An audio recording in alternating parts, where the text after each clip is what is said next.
In the kitchen whipping sauce. Sauce. Whipping sauce. Sauce. Texture dripping with the sauce.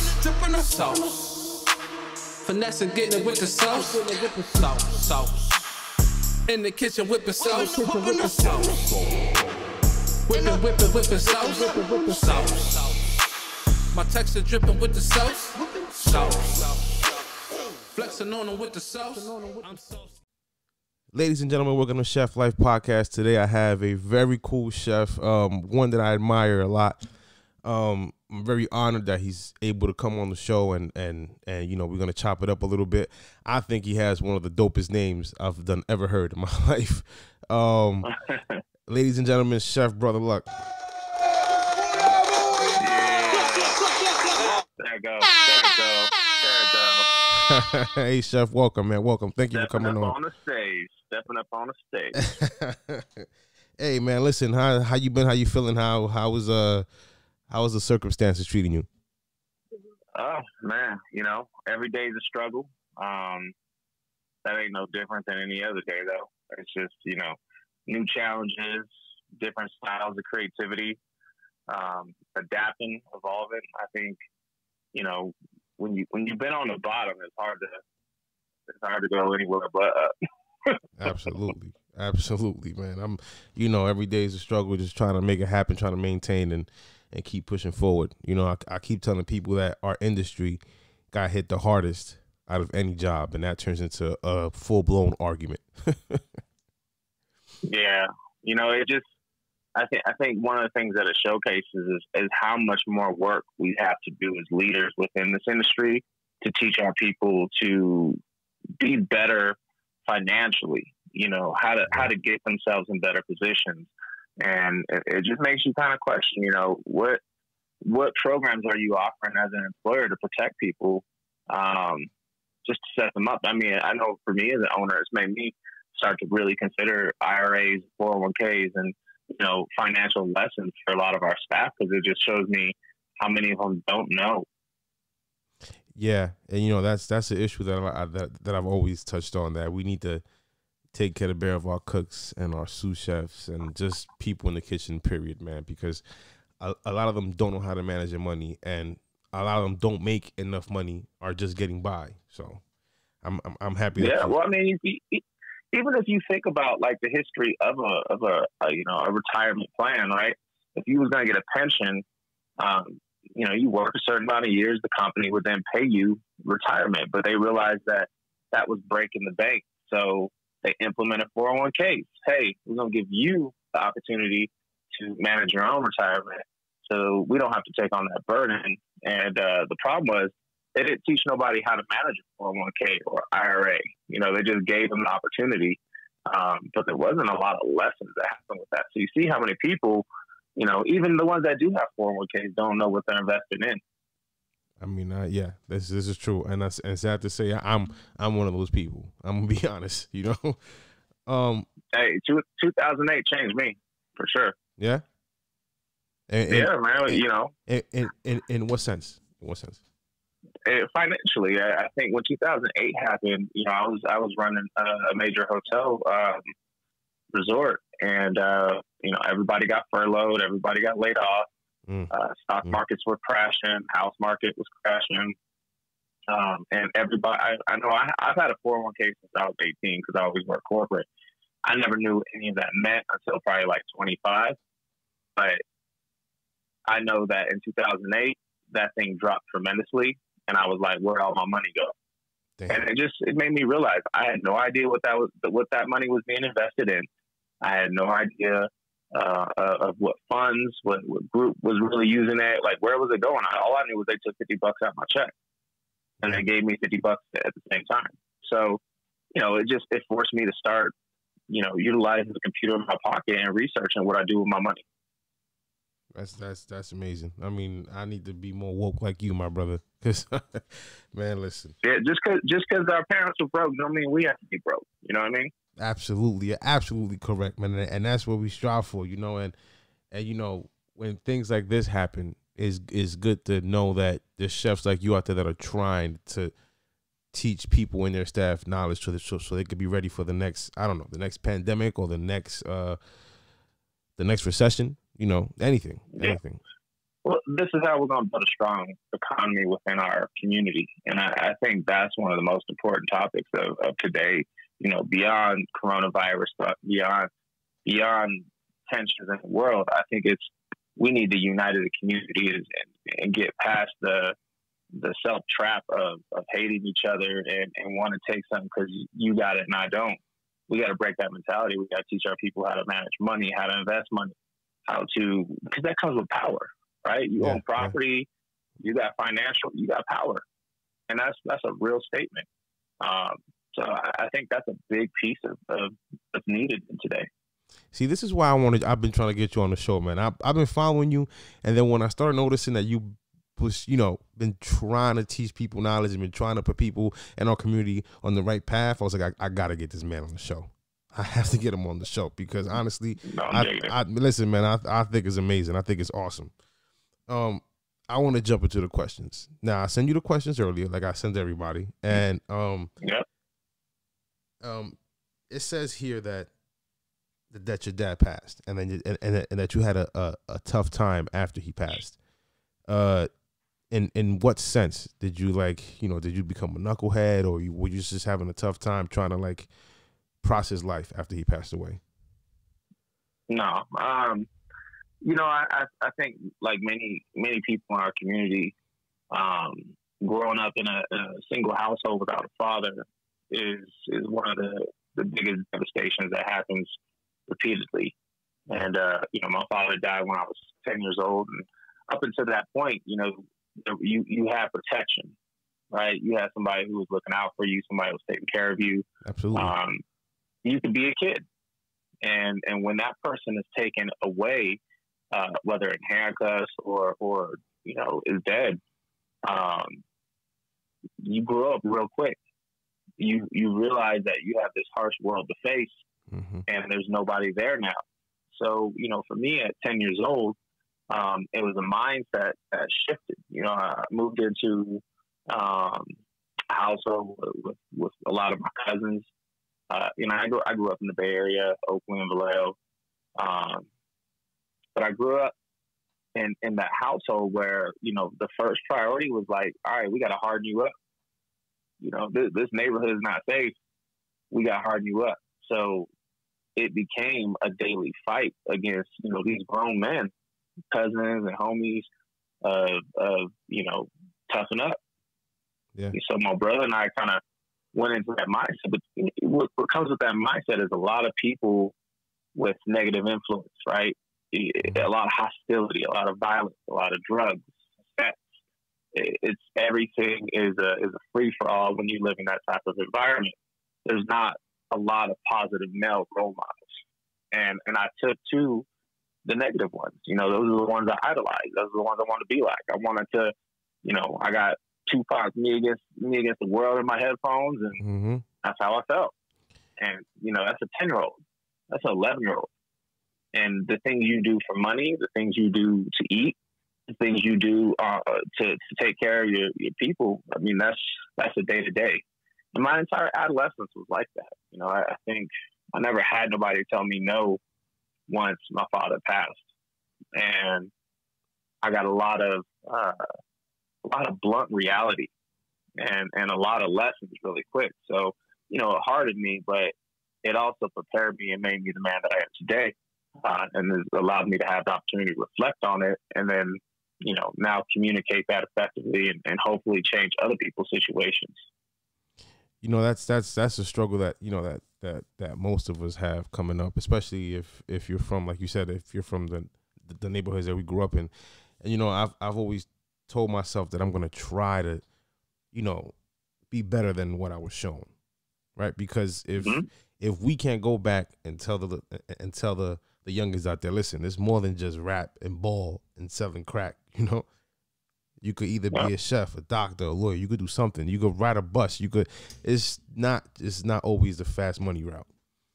You know, and I commend people as yourself. That's why I'm big on, you know, on our culture in better lack of words. When I see chefs like you, Adrian, Chris on TV, it makes me, you know, it makes me happy, you know. Yeah. And well, you know, and I was honored for that. I don't think Top Chef knew what they were getting when they picked me, just because I fly below the radar. You know, I mean, being biracial, nobody ever knows what you are. So I don't think they truly understood what was about to happen. But you know, when me and Chris met, Chris was like, "Oh, my brother," you know what I mean? It was. He'll tell you from day one, and I think anybody that's around me, like, I'm always gonna be real with you.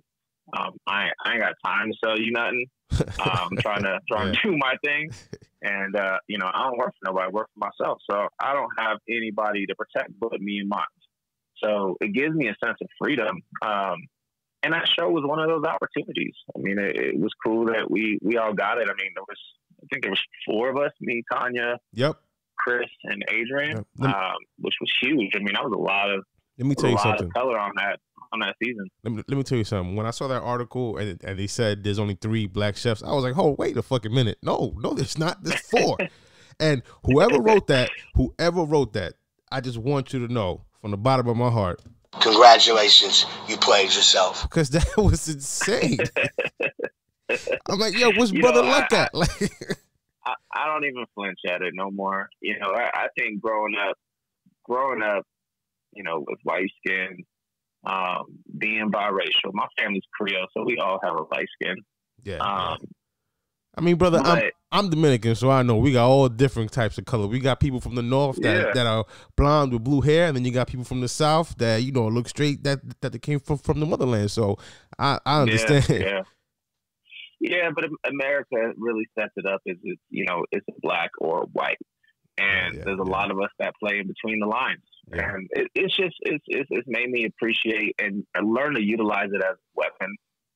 You know, to me, it's an advantage. And I say that because, you know, I think about Creole people in this country. You know, we were the first people of color that actually owned land, that had an education, a right to an education. So, you know, before the Louisiana Purchase went through, you know, we owned a lot of land down there. And when a lot of these Jim Crow laws came into effect after the purchase, you know, Creole people had white skin, they had blue eyes, they had red hair. They didn't know what they were, but we were also educated when we were property owners. We were able to become advocates for the black community because we had access. And that's one thing I've always taken heart about my culture, is understand that, you know, you need to play your position and create opportunity for others that can't get in the door. Open the door, open the window, go unlock the basement. Absolutely. I'm getting everybody in the club. Yeah, I'm happy that you have that mentality, man. A lot of us don't, you know. A lot of us fend for self, which, you know, goes back to what you said when we first started the interview. A lot of us just focus on ourselves, and all we do is just strive to make it to the top, and we say forget everybody else. But if I could show you some shortcuts through the maze, like Nipsey Hussle said, why not? You know. Absolutely. It's just, you know. Man, listen, I'm glad that you're on here, and I'm going to play this on Instagram and on my Spotify, and hopefully some people could take some knowledge from today. Yeah, that's why we dropping knowledge. You know, we were given the game by books like Donald Lawrence and Iceberg Slim. You know, they gave us game. We got it through our music. We got it from people like E40 and Too Short, and I'm a Bay Area kid, so that's what I'm talking about. He came on here and mentioned Iceberg Slim. God damn it, that's what I'm talking about. That's what I'm talking about. No, but think about this. You know, I've shared this philosophy. The street game and the corporate game is no different. You know, all you're doing is hustling a different product. You still got to, you know, market your product right. You still got to manage your people properly. You still got to maintain respect on your reputation. It's the same thing. I mean, if the bank is giving me a loan and allowing me to go do something with that, and then the deal is I got to pay back a little bit of interest, that ain't nothing but a package. Yeah. Red top, blue top. You ain't talking no different business. Absolutely. It's just you got to build some clout. You know what I mean? If people don't respect your brand, your reputation, they're never gonna front you a package. And if I don't get that money back in time, it's gonna be a problem. So there's going to be a problem. So it's the same game, you know. And it's one of the things that I've taken to heart because I've grown up in that environment of. I mean, think about a pimp, you know, and I grew up around a lot of pimps being in the Bay. Think about a pimp. A pimp is one of the greatest department managers you will ever see. Now, take away the domestic violence because I'm not condoning that. But when you look at the mindset of how he approaches his day-to-day in order to separate a customer from an employee and walk away with the rewards, it's insane just as a visual. It's the same principles. Wow, man. Yeah, this is good. Yeah, I mean, listen, yeah, we all heard, I'm gonna say we all heard that if you get a package and you put the work out, but you don't put the work out in enough time and you don't get the money back, then we're coming to foreclose. So yes, it's basically the same exact. I never put it in that frame ever, but yes, you're making perfect sense. Now, you answered my second question. No, I think you didn't. Why did you become a chef? Why did you just decide to get into culinary? I've seen that you started doing it in high school, right? Yeah. Okay. So when I was 16, I moved down to Phoenix, Arizona. Phoenix is hot. It's super hot, and you don't want to go outside. You want to go kick it. It's too hot outside. So being in Phoenix, I went to school and they put me in a vocational school. School was never really a priority for me up until that point. I never really was into it. I like to play ball. I played 5-day ball, and I went to school and they put me in a vocational program, and they were like, you're probably not going to go to college, so let's teach you a trade. And that was the best thing that happened to me because when I looked at the list, I seen something that said culinary, and I was like, what's that? And they were like, oh, it's like home ec. In my head, I was thinking simple. This is going to be free lunch every day, so I know I'm going to eat today. I'm probably going to get holler at some females, so I'm good. It's always sign me up. That's always top 5 reasons, ain't it? It was literally that simple. What I didn't expect was the depth of this program, the commitment of these gentlemen running this program. It was ran by these 3 chefs, and they had a very large program that's focused not only on the school but also the public. And they challenged me, and these chefs. I say this a lot. It's not that I wanted to be a chef. When I was 16 years old, it wasn't like, oh, I'm gonna be a chef, I'm gonna be on TV. It was they told me I was good at it, which made me thirsty for that attention. So I wanted that attention again. And that positive reinforcement that they kept giving me from my performance was something that, I was hungry for a long time in my career. I was always trying to get that attention. So, I became a chef eventually, but it started with just somebody telling me I was good at something. And I believed it. You know what I mean? And then I put the work in. I was so competitive because I was playing, I was playing basketball so much. I was already a competitive person. So when we started getting into cooking competitions at 16, man, I wanted to destroy people. Like, my whole mindset was like, I am going to mop the floor with you. It's not even going to be pretty. Like, and it's just that mentality on the court. Like, when you play ball in the hood, like, we're going to talk, and it's going to be nonsense. But it's all in the nature of the sport. Yeah. So for me, I brought a lot of that to the kitchen. So by the time I got to my senior year, I was so into cooking, and I was working in the restaurant industry at that time.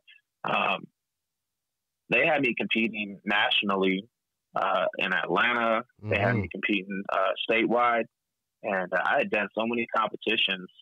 I had a total of $30,000 worth of scholarship money racked up. Beautiful. So that's how I went to college.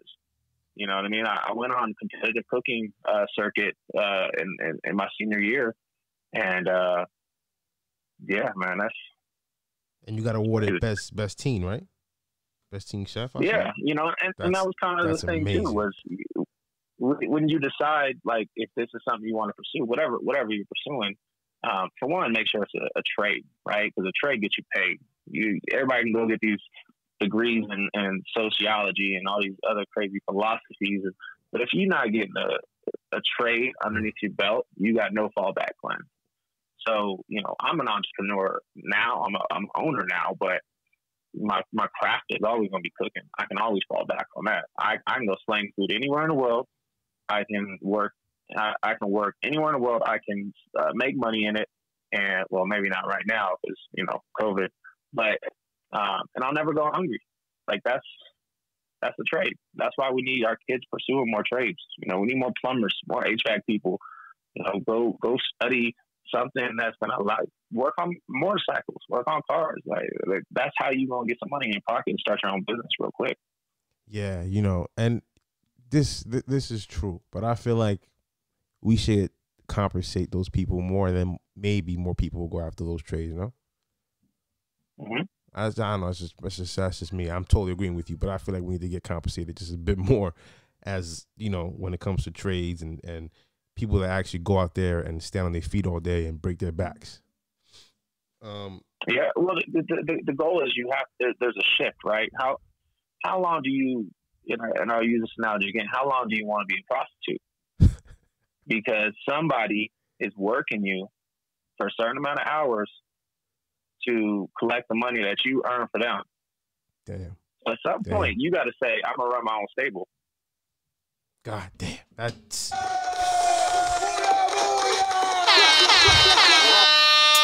Man, that made perfect sense. You broke it down so good just now. How long do you want to be a prostitute? Or do you want to go out there and get your own? That was great, man. Great analogy. That was awesome. I mean, yeah, that's always the goal, man. But you know, honestly, I'm gonna be real with you. There was times where I was burnt out. You know, I came up in the French scene. You know, back in 04, 05, 06. It was in New York City. If you wasn't in a French kitchen, then you wasn't doing anything. You know, which is sad to say, but it's true. Came up through the Cirque. I worked at Danielle's. You know, it was hard, man. It was hard, but it was fun. But at one point, you know, working all these hours, man, I got burnt out, and I went on and on and on, and that's why I started doing, you know, this podcast and my magazines and things of nature, because I feel like there's so much stuff, which goes back to what you said. How long do you want to be a prostitute? But there's so much avenues to make money in this scene, especially now with social media. So that's for sure. Yeah, I'm literally like, that's my whole game right now. Is I can't make money in my restaurant because I can't. People have indoors, and they're shut. So, you know, the little bit of money that I'm making on to-go food or you know, curbside and patio business ain't much. So I'm shifting to online, and that's where we're making money. We're making money teaching classes. And inviting people into our kitchen, and it's a whole nother world. It's literally creating new revenue streams. But that's adapting to your market, right? You know, if you know, if they close down, you know, the certain area because it's getting re-gentrified, now all of a sudden you got an influx of people coming into your market. You got to adapt. If they're looking for soy milk, you better have soy milk on your shelves, right? If you want, that's what it's like, man. You know, I feel like we're going through this year what rappers went through when streaming came into play, right? Like now you can't have people coming to your restaurant, but you can, like you said, do online classes or do grab and goes or do pickup. So I feel like you have to adjust, right? So something I've seen, especially in New York City restaurants, they lean more towards comfort food, even fine dining restaurants, because don't nobody want to go pick up, right? Let's say I want to eat at Le Bernardin. Nobody wants to eat that food in a to-go case, you know? So I feel like all these fine dining restaurants had to adjust and do more comfort food to get business. Absolutely. You know, Marcus Samuelsson has been somebody I've always respected. I had the opportunity to get to work with when I was, 19, 20 years old.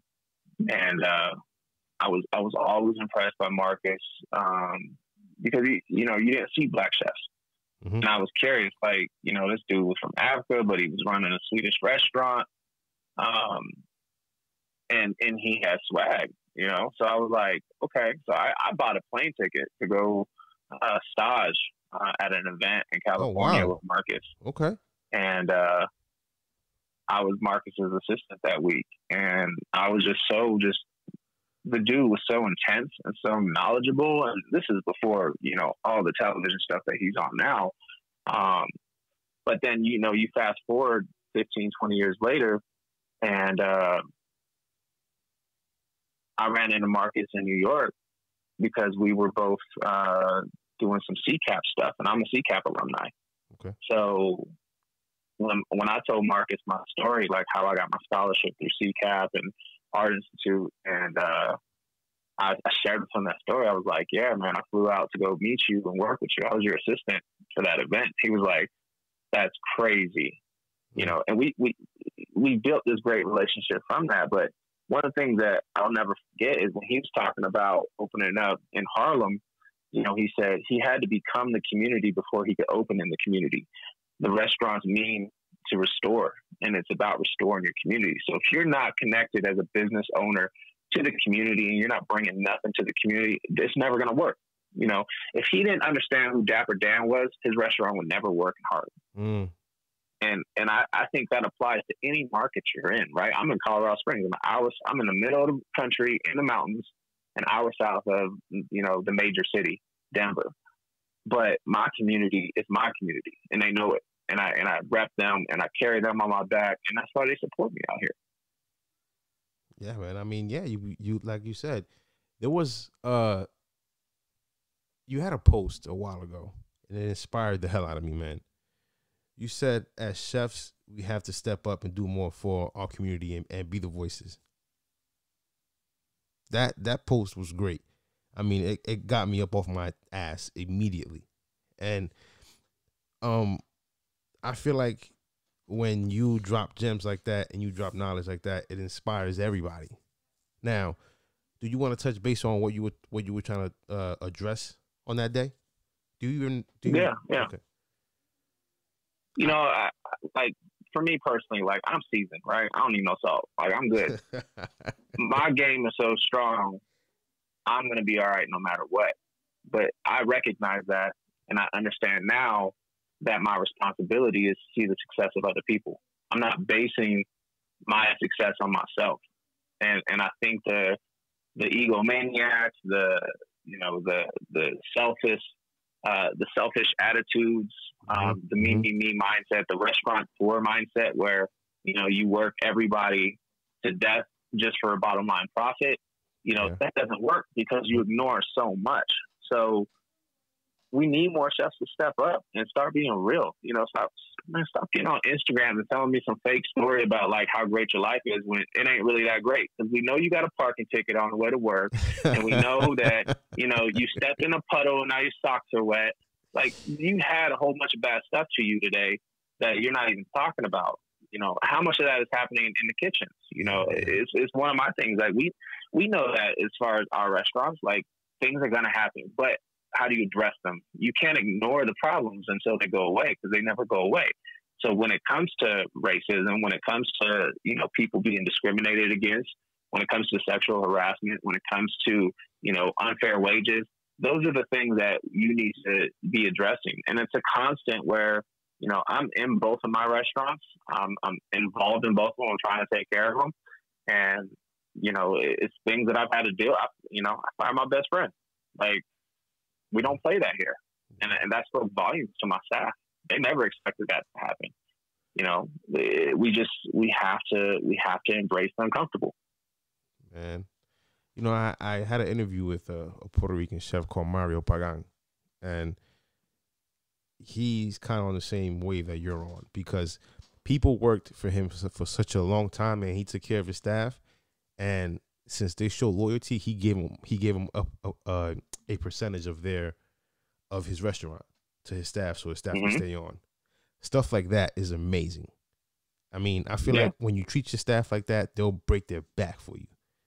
But which goes back to what you said: if you burn them out and you just milk them and get as much money as you can, then the worst thing to have is a rotating door. and that's not great, man. Well, and that's the thing. Like, you know, we have to be slow to hire and quick to fire, because you have to protect the house. You have to protect the culture. You have to protect the mindset, and you want to have like-minded people around you.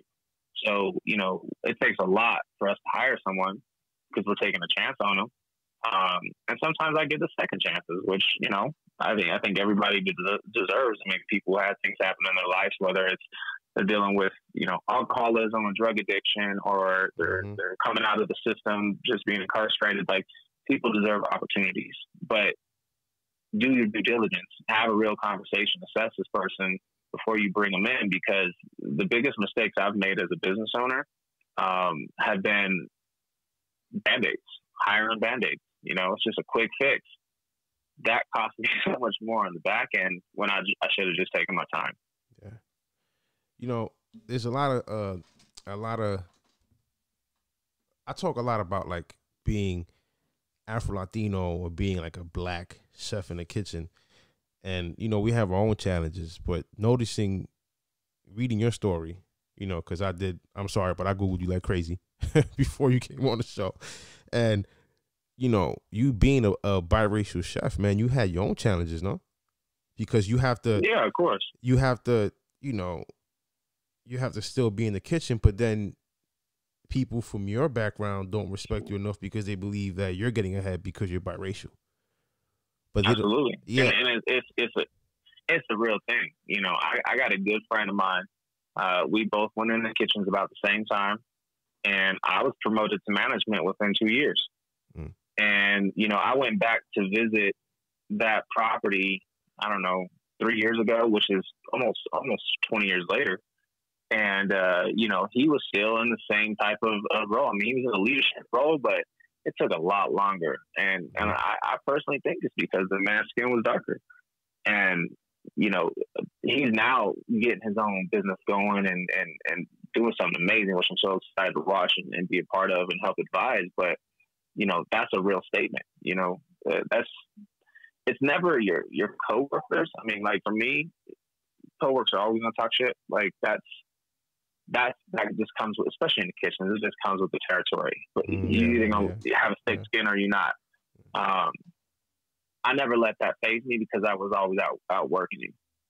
You know what I mean? Yeah. You can say all you want, but my stations broke down way faster than your stations broke down. My station's way cleaner. It's way more organized. I've already prepped tomorrow. So step up. That was always my mindset being in the kitchen, was who's my next victim? Like, I literally looked like a hungry shark. I was on the hunt every day. Like, you were not going to be better than me. And that's what allowed me to grow as fast as I did. But, you know, I've always looked at working for somebody else as an opportunity to make mistakes with their money. Damn. Because when it's my money, I don't want to make those mistakes. Absolutely not. that was always my mentality. I'm going to have my own business eventually. Let me learn as much as I can. And when I got into hotels, I opened up a whole new world, because, you know, I didn't go to hotel management school, but you're going to pay me a salary to be here as much as I want, and I can do whatever I want as long as my job's done. So my thought process was, I'm going to be here 16 hours a day, and I'm going to learn more than just the kitchen. I'm going to learn the HR office. I'm going to go sit in the accountant's office. I'm going to go ask questions to the marketing director. I'm going to go sit in the bar and understand the thought process behind the sommelier.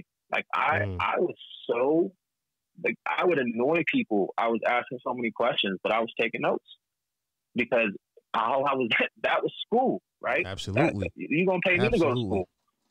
So at some point, you get to a position in your career where you ain't learning nothing about food no more. You're not learning anything about financials no more. You're not learning anything about leadership. Then it's time to move on and start your own thing, because you're ready. Mm-hmm. You know, I had a argument on my page, and then I called the chef and we had a conversation. When it comes to learning, and this is what I'm going to, like, you know, just put this in here. When it comes to learning, right? I have a problem with these young cooks that come in, and they come in from CIA, or they come in from Cordon Bleu, or they come in from Johnson, and they feel like they're entitled. They feel like they already know everything, and they could just take over a kitchen. I had a post and I said, yes, chef, keep your head down and keep it pushing. Now, when I meant this is when you work in a kitchen and you're learning and you're striving, right? Yeah, you say, yes, chef, get as much knowledge as you can and keep it pushing, which goes back to what you said. Yeah. If you're not learning anything, then leave. But if you're learning, pay your due diligence, say, yes, chef, learn as much as you can and keep it pushing. And a lot of people... Well, go ahead, chef. I'm sorry. Go ahead. No, I was just kind of testify to what you're saying. Like, at the end of the day, if you've realized you've been in this industry long enough, you're gonna realize real quick you are not the best, right? And the world is too big with too many cultures and too many ingredients for you to ever know everything. There's no way possible. If there's 500 different species of citrus, how you gonna tell me you know everything about an orange? So you have to constantly learn, but you got to accept the fact that you ain't gonna learn it all. I think once you accept that and realize that there's always people who are working harder than you and have studied better than you or have more opportunities than you do, then it keeps you humble because you realize you ain't the best. So you can constantly strive forward. I don't learn food from working under somebody. I learn from traveling. I learn from experiencing culture, and I learn from doing dinners with people because I get to see not only how they work with their food, but I get to see how they run their businesses, which blows me away because that's the game I'm watching now. You know what I mean? I'm not watching just the saute station so I can take it over. I'm looking at, how are you the kingpin in your market? And what are you doing differently that I'm not doing? So it's constant lessons. Listen, I'm very humble because, I started this podcast and I told myself there's definitely going to be a lot of chefs I know way more than me, man. I'm going to be very intimidated interviewing these chefs.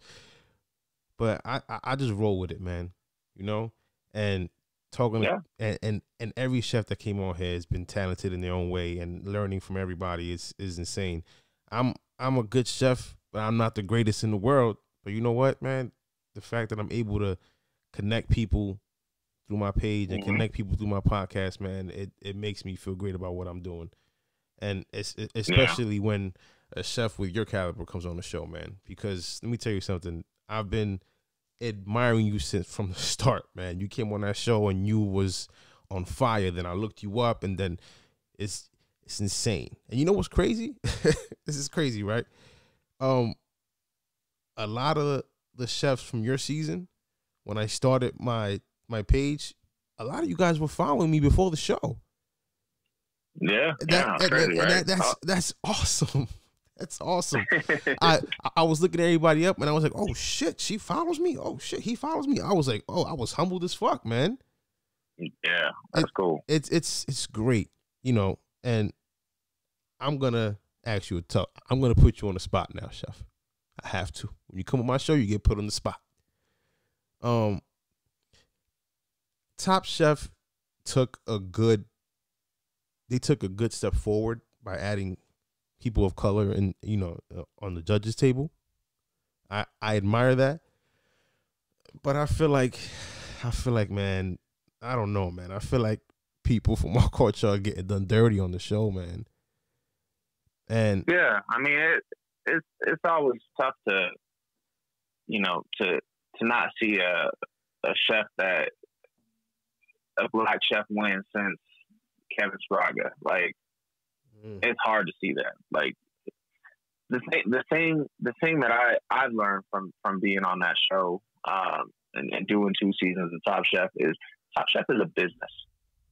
It's not, as much as we look at it as a measurement of skill set or we look at it as an opportunity and a platform, it's still a business. They have sponsors. They have brands. Okay. They have people funding it. They have goals of achieving, recognition in their industry with, trying to win their Emmys. It's a business. And that's where you're never going to see it become the political arena that we want it to become.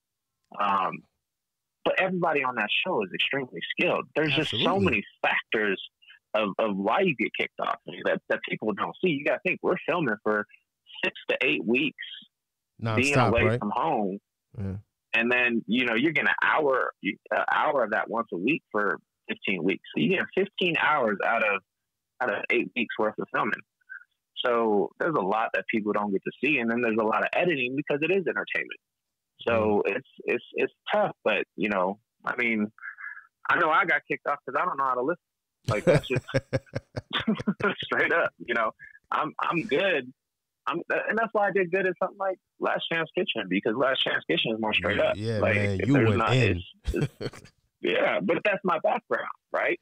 I'm a beast in that setting. Yeah. I've always been a beast in that setting. But on the show, you got the house element factor, you got the likability issue, you got, you might say something that was just wrong and off cuff that you might get bounced for. Like, there's a number of things that happen, and it's a collection of Tom deciding and production deciding and Padma and the judges panel. There's so much that goes into it because, Padma could fight for you all she wants, but if Tom don't agree that you get to follow the rules, guess what? You're gone. Damn. And he's pretty unbiased. I'll say that straight up from cooking for Tom, a bunch of times. Like, it's for him, it's always going to be about the food and the rules. Period. I mean, I'm gonna keep it a buck with you, Chef. I feel like after this year and everything that happened, I think they're gonna have to try to be more political, man, because a lot of people shine a light on a lot of stuff, man. Yeah. Everybody. I mean, think about it. I was watching the SNL from Dave Chappelle the other day, and they had that skit on there where they fired Uncle Ben. They fired on Jemima. That was great. It was hilarious. If that doesn't tell you how sensitive that all these companies, these major companies are now, it's not gonna.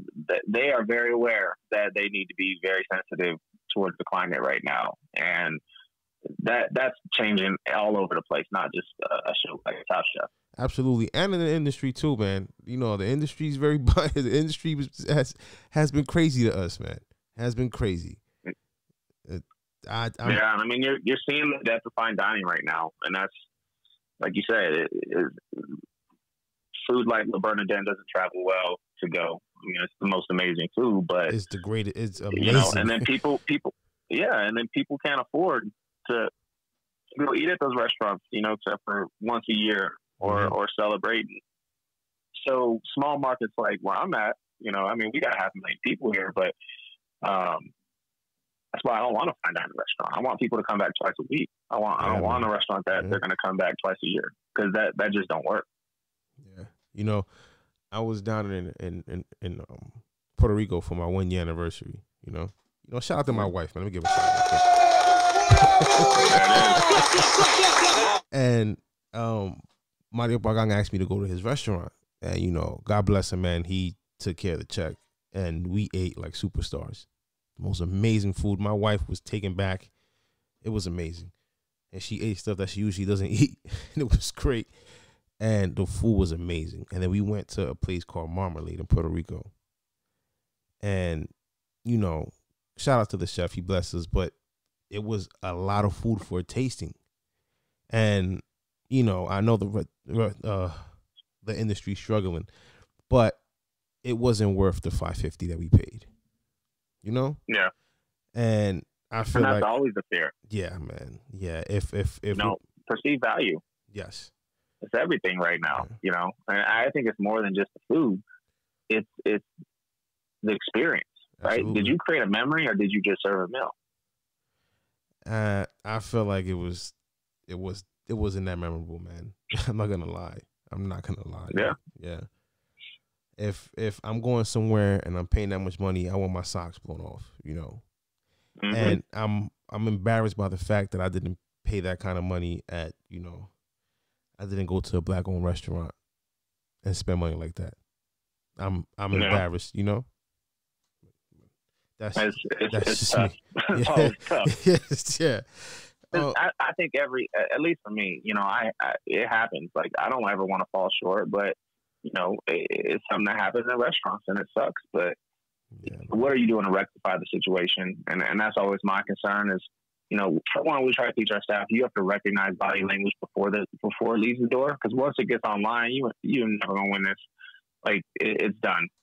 So, you know, it's really trying to ensure that people feel like they're getting a personalized experience and that they're cared for and they're taken care of. But then the food is on point. Like, there's so many variables in running a restaurant on a day-to-day basis.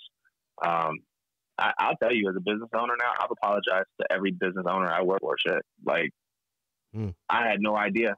I had no idea what they were dealing with on the back end. And I really try to introduce a lot of my staff into that just so they know, like, if you don't see me today, this is why.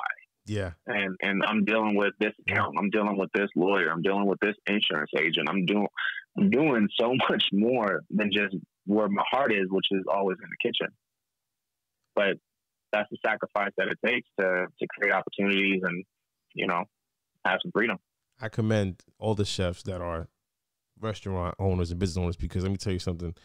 I don't know. I don't think I could be able to deal with that much stress, man. I can't. Oh, it's crazy. Yeah. It's the most stressful freedom in the world, straight up. You know, my accountant asked me the other day, she's like, I don't know why you run a restaurant. She's like, you guys make no money. All you do is create jobs. You know, but I'm okay with that. I'm good with that. And I also know that I'm creating opportunities for people to take care of their families. And I want to protect those people, you know, because restaurants aren't meant to make money, right? You make money in branding. You make money in deals and you make money online. You don't make money in restaurants.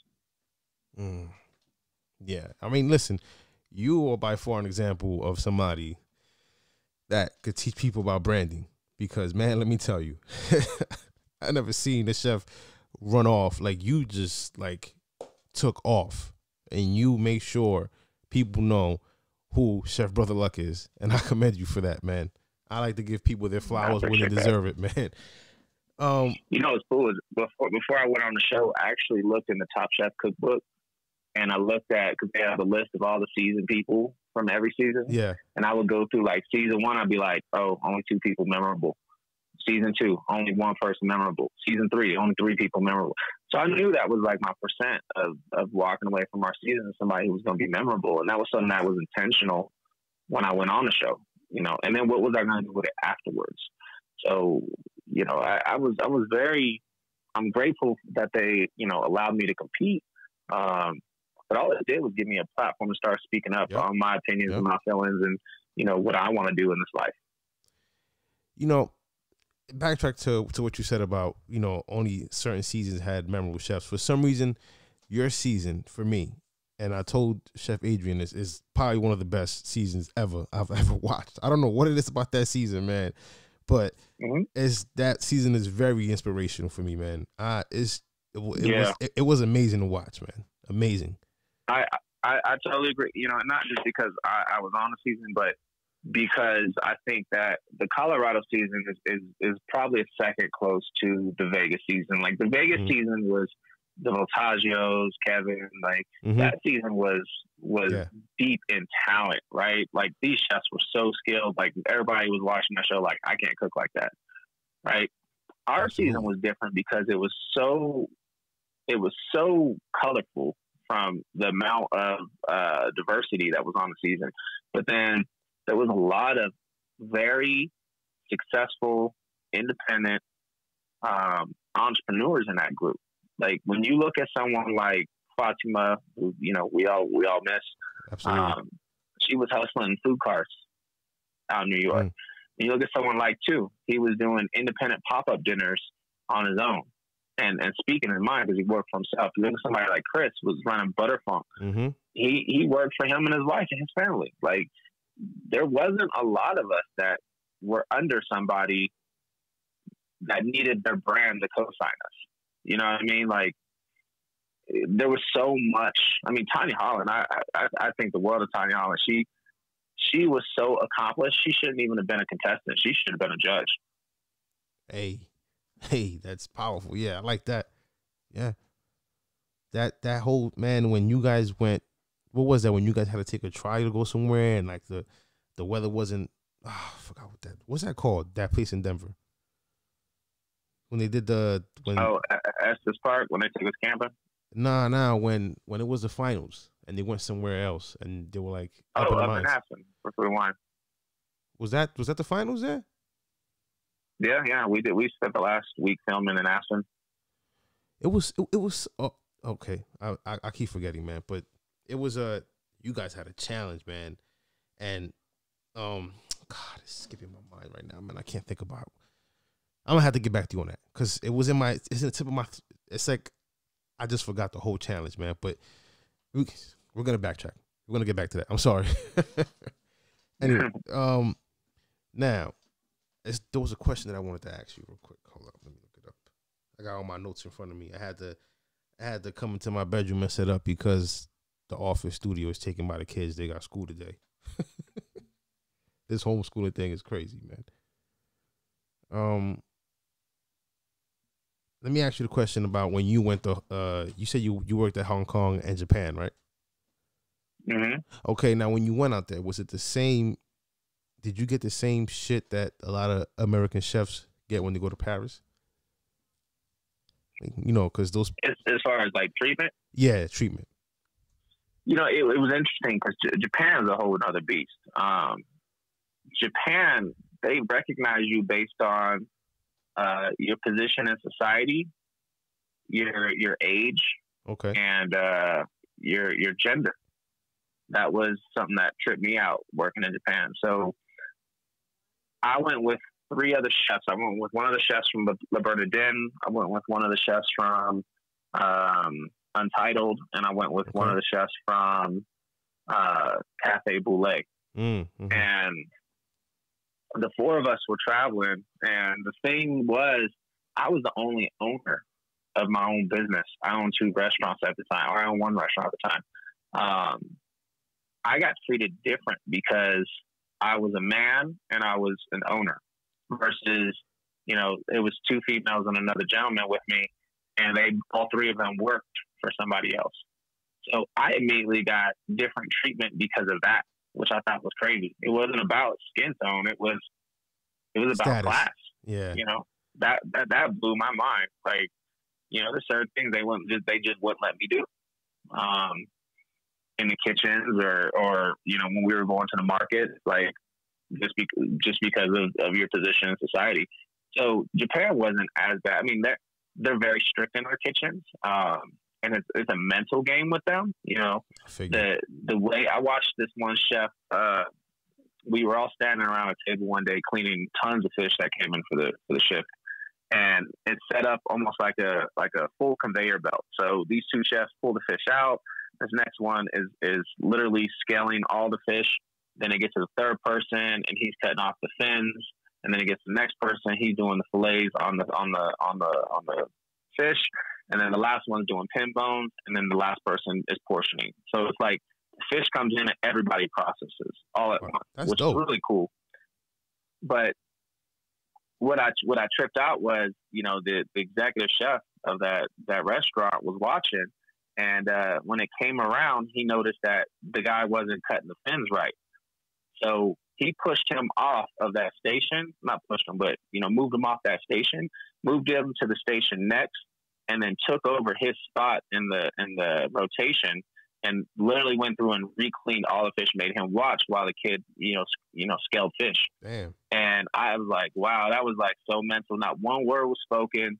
But like he trained this kid to like understanding his mistake, and I'm gonna correct it for you, and you stand there and watch me do it while we keep working. That's powerful, man. Japan's a trip, man. A lot of discipline in that country. You know, in the middle of the day, everybody stops to make, you know, Japanese omelets, like just to practice them. What's a Japanese omelet? Because I'm not ashamed to say. So it's like a scrambled egg, and it's cooked in a rectangular pan, and then it's a rolled omelet. So, you know, it's cooked over high heat. The chopsticks stir it in with a little bit of shoyu, and then they roll it with the flipping technique with the chopsticks, and then they let the egg that isn't cooked roll back to the bottom of the pan, and then they start the process again. So it's just constantly rolled. But it's a really cool technique that they just practice every day. They really commit to their skill sets, and I think Japanese cooks are some of the best in the world. Like, you get why the French jacked their style of dining. I mean, pre-feed dining comes from kaiseki. I was not aware of that. French has been going over Japan for a while. Like, we're just now starting to understand that, you know, for one, we're welcome, but two, and that's why I was grateful for a program like the Go On Society. Like, Sori Cuadro from Corin actually was our sponsor and was the one who took us over there. I mean, program every year. The fact that you got to experience something like that must have been amazing, man. It must have been great. You know, I was never lucky. You know, I always told myself as a young 15-year-old dishwasher, oh, when I get old enough, I'm gonna go to Paris, live in the attic, and just cook. It didn't work out for me like that, man. Things in life happened, and I could have not. Yeah, well, even one of my colleagues over at Danielle, she got the opportunity to go do it. I don't know if you know Bethania, but she was one of the ones that got to go a couple of years after me. So it's a cool program. Yeah, I mean, listen, man, I wish, you know, and not for nothing, right? I always tell myself I wanted to go. For some reason, French food just attracted me. I don't know what it was. It just maybe because I'm in New York City. But when I started working at Le Cirque, I was with Chef Pierre, and this was like pre Craigslist ever, man. I had like 90 resumes. I had my knife roll. I was in some skips, some jeans, and a t-shirt, and I walked from Wall Street to 96th Street and back down. And on the way back down, Le Cirque just got put in right by in the Bloomberg building, right behind Bloomingdale's. And I walk in, and Chef Pierre and Chef Jason are walking by, and Chef Jason saw me, and he was like, "No, look how he's dressed. He came in here looking for a job dressed like that." Chef Pierre was like, "Listen, I have a no call, no show. Do you want a trailer day?" Absolutely.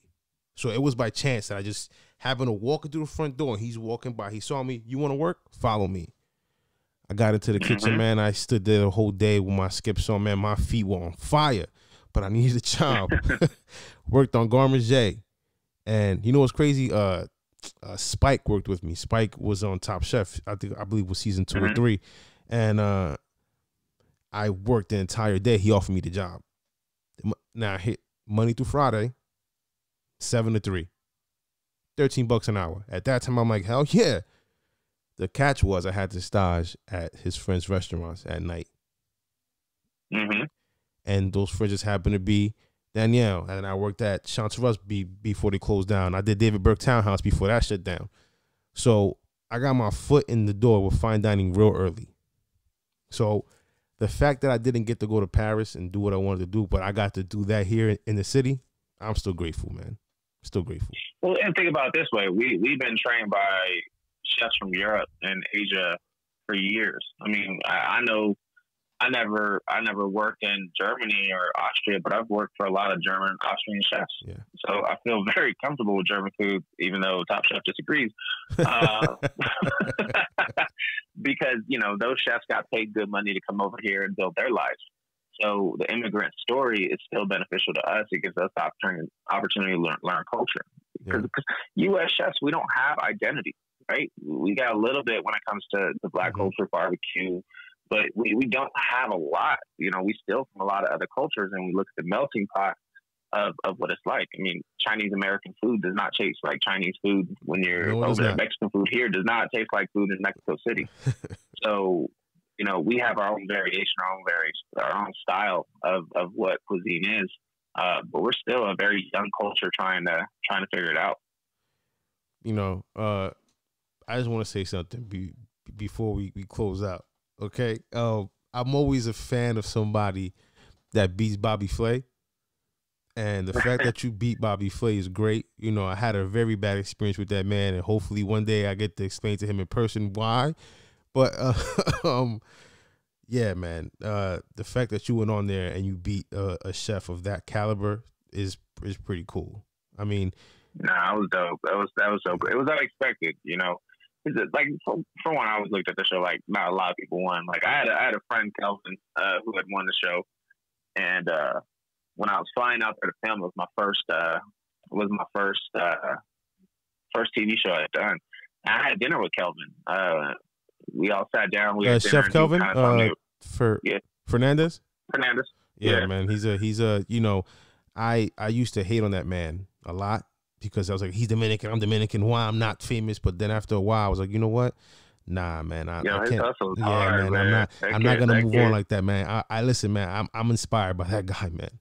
Inspired by that guy. Yeah, his hustle's hard. Yeah, man. But we both CCAP students, and that's another thing. Like we have that relationship. I think me, him, and Amar Santana from Top Chef are all CCAP. But we're sitting there having dinner, and we're talking about Beat Bobby Flay. I was there to film it. And he was kind of like breaking down, like, you know, the distractions that he went through. Like, he knocked over a thing of blueberries all over the set, and they had to, like, stop and reset. And he was like, that gave me some time to think about how I was actually going to do the dish, the ingredients they just showed me. Okay. So, you know, kind of gave me some good tips. And then I thought I was going to have to go against, like, just some culinary instructor, some, you know, not somebody of, like, a super caliber. And I know I would get underestimated just because, well, not now, but because I came from Colorado Springs, like nobody knows me. So I went in there just kind of like, you know, ready to throw down, but wasn't really too stressed about it. Then I walk in and I see Matt Bullis. I'm like, you know, Matt's James Beard nominee, one of the best restaurants in Nashville. Like, this dude's done everything, and I got to compete against him. So I'm like, I got to step my game up today. So when they told me it was chicken wings, man, it was on. I knew he had no chance of chicken wings. Like, you ain't gonna beat me in chicken. I've been cooking that and, you know, Lawry seasoning, salt, and flour, and, you know, the fish oil from underneath the sink since I was a kid. Yeah, like, man. You're not gonna win on fried chicken. And I got to the second round, and it was funny because, like, Bobby really doesn't have any idea of what your dish is. Like, he gets a few minutes to kind of research it, but he has no idea what it is until you tell him. And when they hit me up and they were like, "Hey, you want to do Beat Bobby Flay?" I was like, "Sure." They're like, "All right, what signature dishes you got?" And I was like, "Well, I got this." And they're like, "We've already done that. What else you got?" I was like, "Oh, I got this one." They're like, "Not feeling it. What else?" Man. I was like, "You know, we ain't gonna do this all day. What episode do you have that nobody else will do?" And that's what I asked them. And he was like, "Oh, nobody's ever asked me that." He goes, I really want to do a 4th of July episode and do pulled pork." And I was like, "Done." He's like, "How you going to pull off pulled pork in 45 minutes? I was like, "I don't know. I'll call you back tomorrow. I got to figure it out." So I got off the phone. I went by the pressure cooker. I got the pork shoulders and went back in the kitchen. And the next day I had it down. I was like, I sent him a message. I was like, "Here's the dish. Here's the recipe. Here's how we pull it off." He's like, "Brother Luck, I love you." He's like, "This is going to be good." So I went in there knowing I could pull this dish off in 45 minutes. But I also knew, like, Bobby Flay's food is very identifiable. And as much as they want to talk about it, the blind judging, like, it's got poblanos and chili oil and avocados. I wonder whose dish it is. So I went in with the strategy when I wrote that dish that I needed to make a dish very similar to his food. And I cook a lot of Southwestern food being here in this region. Yeah. So I was going to go in and cook a lot of his style of food. I was also going to present like his food presents. So when I went in there and I did that charred pineapple salsa with avocado and cotija cheese, and, you know, I did a chili barbecue sauce for the pulled pork. It's like some stuff. I was going to confuse the judges. Yeah, it's like some stuff he made in his TV show when he was on a rooftop. That's what that sounded like. So I knew it was going to even the playing field. So now all I got to do is deliver on flavor, because we now going head to head on presentation. We're now going head to head on flavor. It flattened the playing field. So it was really cool because the judges told me it was unanimous and they were convinced it was Bobby's food. So, you know, strategy worked. Man, let me tell you something. If they put me on that show, I bet let's make some more phone goal. Goddamn it, I'll kill that man right now. Let me tell you something, man. That for some reason, I listen. I met him one time and he didn't strike me right as a young cook. Seeing him on Food Network, I met him one time and he said some shit that hurt my feelings, and I was like, I don't like you no more, man. I don't like you no more. But so, you know what's funny is, like, I mean, being in the kitchen, like, and here's the thing. It's one thing I actually enjoyed about doing the show with him. He talks a lot of shit. Like, just in the kitchen, just banter, you know, and I'm always going to just break back. So we going back and forth in the kitchen while they're filming, and my wife's up in the stands, and she's like, "Stop, you're on TV." I'm like, you know, kind of toning it down. So I'm like, all right, I'm going to mess with this dude elsewhere.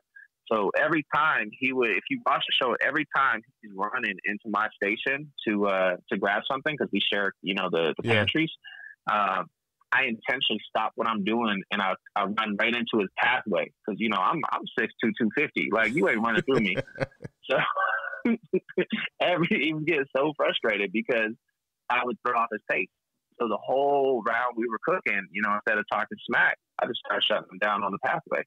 And you can get in Cook's head. Like, Bobby's still a cook. And that's what was fun about that show. But that's what separates me from a lot of other competitors when we compete on shows. Like, I think differently about my tactics. Man. I'm never gonna cheat, but I'm always gonna be straight up. But there's a way to definitely gain an advantage. And you've been competing all your life in this culinary industry, man. So it's nothing new to you. Real talk. Yeah. Hey, I usually ask chefs 3 questions before they go, but one of them I'm not gonna ask because it's kind of tacky. So I'm gonna ask you the first one. If you could sit down and have a conversation with 3 chefs that are alive, who would they be?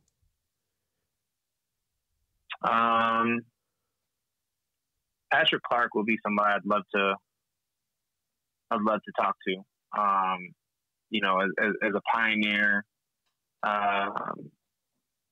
for Black chefs, I'd love to hear his take on a lot of what he went through and what he sacrificed to get there. I think another chef that I'd love to sit down with and have a conversation with would probably be Leah Chase. I think as a Creole person, what she did in Louisiana before her passing was iconic, and I'd love to just kind of pick her brain on flavor profiles and techniques and all those good deals. And I'd say the third chef that I'd love to chat with would probably be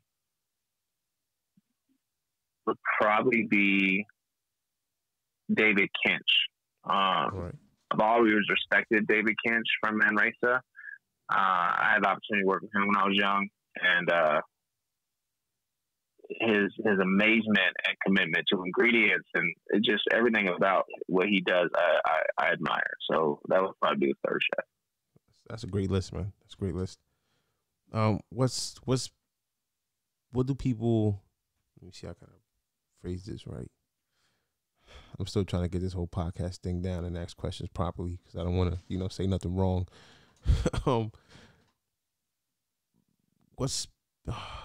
What do people misinterpret about you as a chef? What do people misinterpret about me? Yeah. I think a lot of people misinterpret that I'm cocky or unapproachable. Just because my RBF is like super real. I've had a mirror in my pocket since I was a kid. And I've been practicing looking hard. I think that's something that there's a perception, a social media perception, and that's why I try to keep it so real on there because, for a long time I didn't let my walls down. I kept my walls up. I kept them reinforced and thick. And, up until probably the last 2-3 years, I really started discussing things like mental health and PTSD and depression and, the stresses of running a business and the real stuff. I think that's important. And kind of changing the perception of what social media is, stop being fake. Yeah. I saw a clip of you last year before I started doing the podcast in person. My first episode was mental health, and I saw your episode, and you opened up about it. That was really powerful, man. Yeah, that was good. A good how can I say it? A good way for me to learn about mental health in a chef's perspective. So a lot of chefs go through it, and people don't believe that we go through some shit in the kitchen. So the fact that a lot of chefs started opening up is a good thing. Yeah, I mean, and that's the thing in our culture. Being hard is meaning not having emotions, right? Not crying, not being sensitive. Yeah, man. And I got beat down until I didn't cry no more. You know what I mean? Like that as a kid. So you try to unpack that as an adult, and you realize the damage that's done. Like we have to teach our people to be, you know, more aware of what's happening inside and deal with it and not suppress it, because they suppress it for so long, you know, that just causes so much more damage on the back end. Yeah, man. I think people need to have, I think restaurants should start offering have an in-house therapist sometimes, man, because the stress is, it gets a bit much sometimes, man. And you know, I'm saying it with a smirk on my face, but I'm being serious, man. It's a lot. Mm-hmm. It's a lot. I worked at places where we do about $350 for a lunch rush, and it's insane. Or, you know, you stressed out because the order didn't come in, or you're stressed out because two cooks called out, and what the hell are you gonna do? It's a lot, man. Yeah. It's a lot. Is there anything you would want to tell, you know, young cooks or starter cooks or starter chefs? You know, that's my favorite slang that I learned from Chef Gorilla Perry in London. Starter chefs. Yeah. Is there anything that you want to? You know, I think if I'm going to give any advice to a young cook starting out, for one, learn to invest your money. Right. Learn how to. The one thing you have advantage over all of us that are seasoned in our career is you have time. So you have time for your investments to actually make some money. So I think be smart on your financials younger and get good mentors. The second part is really look at the business of it. You are there to learn to eventually go off on your own. Yeah. And when you go off on your own, you want to be prepared. So have you gathered enough information to be successful? And that applies to, you know, your marketing, that applies to your financial awareness, that applies to your managerial style, that applies to your craft. You got to be great at those things. And 3, be humble. You don't know everything. You'll never know everything. I'm still learning at this point in my career. So have that mindset from the very beginning. You're gonna listen a lot more, and you'll hear a lot more. Yeah, that's powerful. Hey, Chef, listen, man, thank you for coming on the show. I'm very humbled by you wanted to, you know, share your story with us and coming on and just chopping it up, man. I really appreciate you, brother. Thank you so much. Yeah, man. Of course, man. Nah, you keep doing what you're doing. You know, you got a voice. Use it. Keep using it. Man, listen, man, thank you so much. I appreciate that, man. You just motivated me even way more. Everybody, Chef Brother Luck, man. Thank you so much, Chef. Appreciate you, man. Absolutely.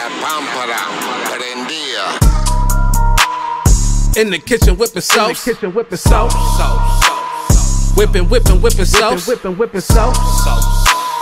Texture dripping with the sauce.